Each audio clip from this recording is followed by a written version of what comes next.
नमस्कार दोस्तों, मैं हूं दिनेश किओरा। स्वागत है आपका न्यूज टाइम एस न्यूज के इस लाइव अंक में। दोस्तों, आज बात करेंगे, क्या बिना संविधान संशोधन के भी भारत एक हिंदू राष्ट्र में परिवर्तित हो सकता है? बिल्कुल हो सकता है, हो चुका है। आपके सामने जो घटनाक्रम चल रहा है, ये घटनाक्रम किसी सेकुलर राष्ट्र का नहीं हो सकता। जिस ढंग से पूरी भारत सरकार बड़े बड़े टीके लगा के माथे के ऊपर घूम रही है, जिस ढंग से अखबारों के अंदर एक पूरे 4-4, 6-6, 8-8 पन्ने भरे आ रहे हैं एडवर्टाइजमेंट से, जिसमें अयोध्या के सारे दृश्य दिखाए जा रहे हैं, सड़कें दिखाई जा रही हैं, मार्केट्स दिखाई जा रही हैं। एक ऐसा पूरा का पूरा कार्यक्रम चल रहा है जिस पर यकीन करना मुश्किल है कि इस लेवल के कार्यक्रम तो किसी मैंने इस्लामिक राष्ट्रों में भी नहीं देखे हैं, जो इनिशिएटिव यहां पर आया हुआ है। और आज के कुछ प्रमुख अंग्रेजी दैनिकों के अंदर एक कंज्यूमर कनेक्ट इनिशिएटिव के, मुझे नहीं मालूम कौन उसका स्पॉन्सर है, उसके कम से कम नहीं तो आज के कुछ बड़े अंग्रेजी के अखबारों में 6-6, 8-8 पन्ने हैं उनके। और जब मैंने देखा कि ऐड दे कौन रहा है, फिर मैंने देखा ये भारत सरकार का ऐड तो है नहीं, तो कंज्यूमर कनेक्ट इनिशिएटिव क्या होता है, मैं भी हैरान हुआ देख के। लेकिन जिस ढंग से उसमें तस्वीरें और जो एक परिदृश्य पैदा करने की कोशिश की जा रही है, उससे एक बात क्लियर हो गई कि भारत के अंदर एक हिंदू राष्ट्र स्थापित कर दिया गया है।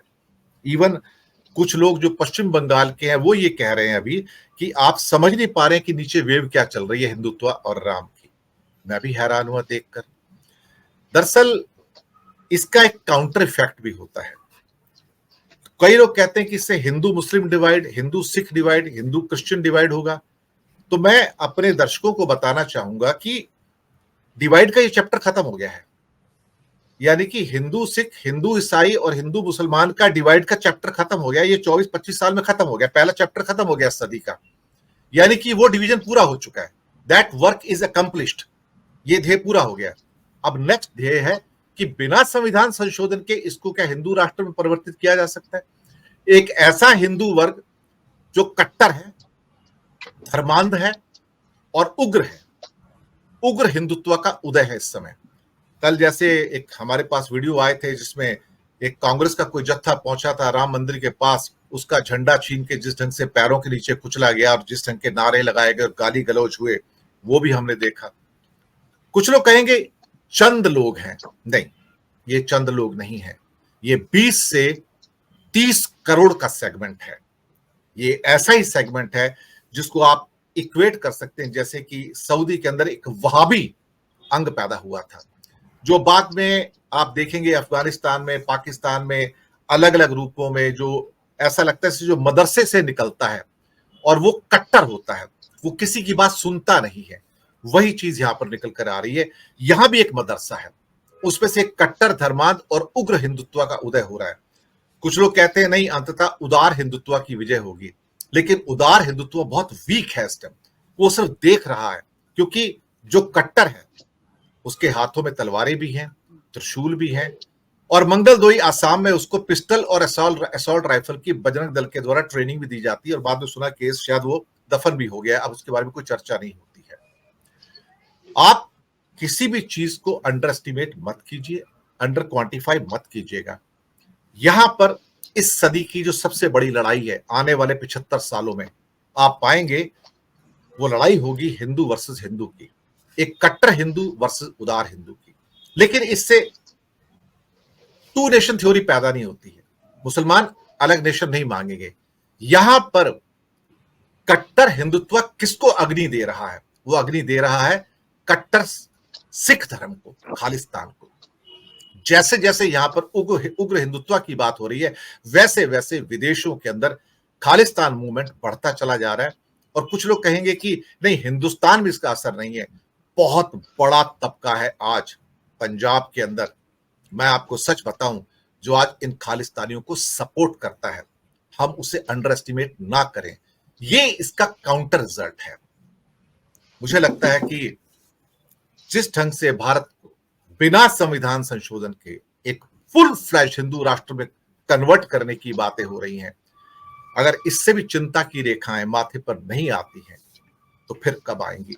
यानी कि हम फिर से 1947 से पहले की स्थिति में जा रहे हैं। फर्क इतना था, उस समय एक कट्टर इस्लाम आपके सामने था जिन्ना के रूप में कि हमें ये राष्ट्र चाहिए। अब कट्टर हिंदू सामने है कि हमें हिंदू राष्ट्र चाहिए। मैं स्वागत करूंगा अपने मेहमानों का जो आज हमारे साथ इस कार्यक्रम में जुड़े हैं।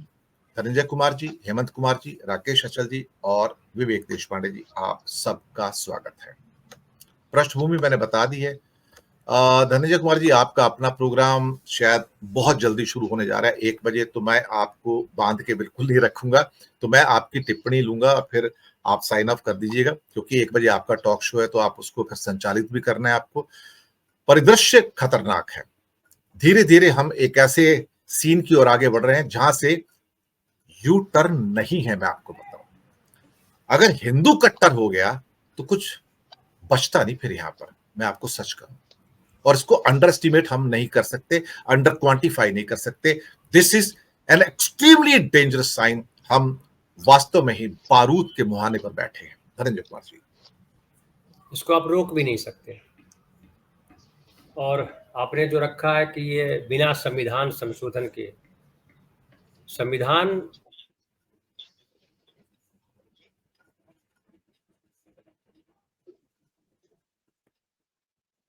जी धनंजय जी,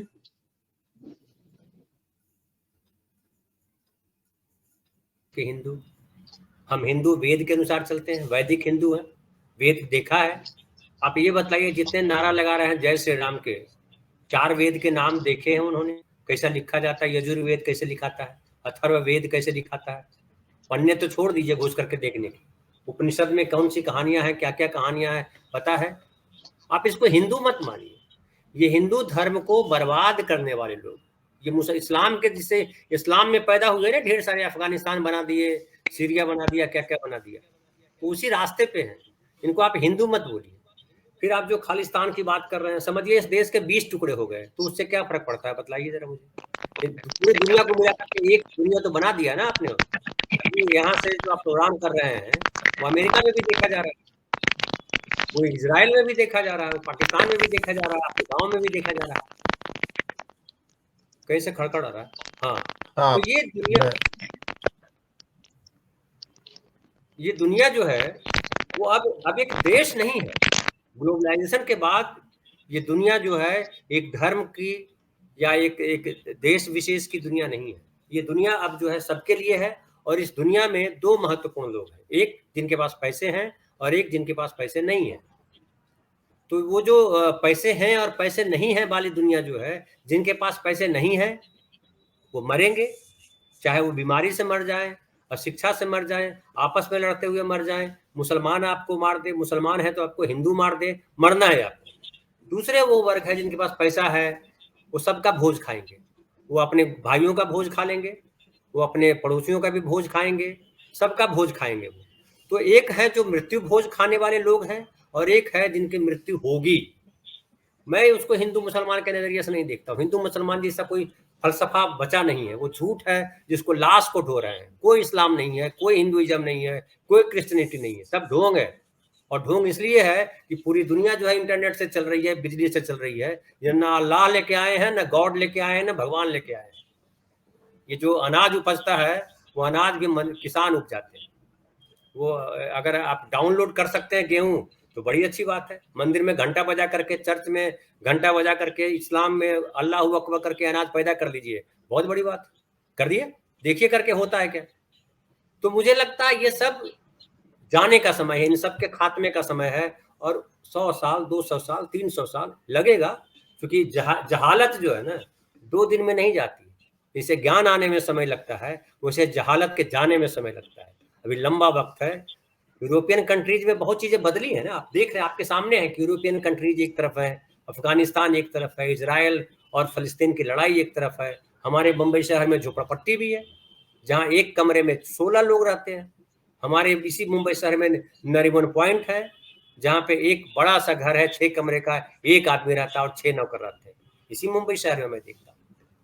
तो मैं मानता हूँ कि ये परिवर्तनशील है। और ये जो पताका लहरा रहे हैं, उनको लग रहा है वो हिंदू धर्म का सबसे बड़ा नुकसान कर रहे हैं। धर्म को मैं संस्कृति के तौर पे मानता हूँ, और जितने धर्म हैं वो संस्कृति के स्तर पर बहुत महान है कि उस जमाने में ऐसे जिया जाता था जब विज्ञान नहीं था, जब आपके पास नहीं पता था कि ये मलेरिया हो गया है तो कैसे बचें, जब आपको नहीं पता था कि बुखार लग गया है तो कैसे बचें, जब आपको नहीं पता था कि हैजा हो गया है तो कैसे बचें, प्लेग आ गया है तो कैसे बचें। कोरोना काल में आपको किसने बचाया? क्या मंदिर ने बचाया? क्या मस्जिद ने बचाया? क्या गिरजा गुरुद्वारा घर ने बचाया? आपको डॉक्टरों ने बचाया, अगर बचाया तो ऑक्सीजन ने बचाया, जो ऑक्सीजन विज्ञान ने दिया ला करके आप। वो ऑक्सीजन नहीं, ऐसा नहीं कि मुंह फाड़ लिया, सड़क पे खड़ा होकर के सब ऑक्सीजन आपके भीतर चला गया, वो ऑक्सीजन ने आपको नहीं बचाया। तो मुझे लगता है ये लोग समझ रहे हैं और लोग समझेंगे, और ये उदय फुदय कुछ नहीं होने वाला, इनका आखिरी दिया जल रहा है। ये दिया जलने के बाद फिर दोबारा ये दिया जला नहीं पाएंगे, क्योंकि मंदिरों में भी अब दिया नहीं जलता। मंदिरों में भी अब लोगों ने जो है बड़ी बड़ी लाइटें कर दी, और जबकि जलाना चाहिए था। बड़ा अच्छा प्रोफेसर चतुर्वेदी हमारे लिए हम कार्यक्रम कर रहे थे, अभी हम फिर एक करेंगे, परसों हमने उसको कल टेलीकास्ट किया था। उसमें एक बड़ी अच्छी बात बोली उन्होंने कहा कि धर्म का संबंध जो है मनुष्य से, धर्म में अगर मनुष्य नहीं है, मनुष्य की ऊर्जा नहीं है, मनुष्य का काम नहीं है, मनुष्य का हाथ शामिल नहीं है, तो धर्म नहीं है। और ये जो विज्ञान है उसमें मशीन है, उसमें मनुष्य की भूमिका कमतर होती चली जाती है। धर्म में मनुष्य की भूमिका बेहतर है। तो क्या आप जो देख रहे हैं, जो हवा, अभी प्रधानमंत्री को निकल जाना चाहिए था ना पैदल यात्रा पे। अभी तो रोड शो, इससे बढ़िया रोड शो क्या होता? दिल्ली से निकलती है, अयोध्या पहुंचते, वो रास्ते में जो है करोड़ों लोग जुड़ जाते हैं, सबसे ज्यादा वोट मिलता। क्यों नहीं कर रहे हैं? वो करना चाहिए था। तो जाएंगे हवाई जहाज से, बंद गाड़ियों में जाएंगे, उनके उनके जो सिक्योरिटी वाले हैं वो तरह तरह के स्टेन गन और हथियार लेके बैठे रहेंगे। तीर धनुष लेके चलना चाहिए था, उस जमाने में तीर धनुष बना था। कितना अच्छा लगता कि तीर धनुष लेकर के उनके जो सिक्योरिटी गार्ड है वो चल रहे हैं। सोचिए, कल्पना कीजिए कितना अच्छा लगता। मुझे तो बड़ा अच्छा लगता। और टीवी पे दिखाया जाता, ये देखिए तीर धनुष लेकर के, तलवार लेकर के खड़े हैं हमारे सिपाही, हमारे उनके अंगरक्षक मंत्रियों के। आप बड़ी बड़ी गाड़ियों में जा रहे हो यार, काहे को भगवान को बेइज्जत कर रहे हो आप? उससे बढ़िया हमारे गांव का आम आदमी जो कहता है भाई जिएंगे मरेंगे भगवान की मर्जी से। आप तो कह रहे हो कि जिएंगे मरेंगे अपनी मर्जी से। आपको डर लगता है कि भगवान नहीं बचाएंगे जब कोई बंदूक लेके मारने आएगा तो। ढोंगी लोग हो आप लोग, ढोंग कर रहे हो। जिस दिन तक पब्लिक को नहीं समझ में आ रहा उस दिन ठीक था, जिस दिन पब्लिक को समझ में आया कि साले ढोंगी है और राम रहीम जैसे बंद कर दिए जाते हैं, दूसरे बंद किए जाते हैं, आप भी बंद किए जाओगे। नहीं चलेगा, ये संविधान ही चलेगा, क्योंकि संविधान में सब आदमी को नागरिक समझा गया, सबको बराबरी का दर्जा समझा दिया गया है, और कहा गया कि विज्ञान सबसे महत्वपूर्ण है। जैसे जैसे विज्ञान बढ़ेगा हम आगे बढ़ेंगे। जी।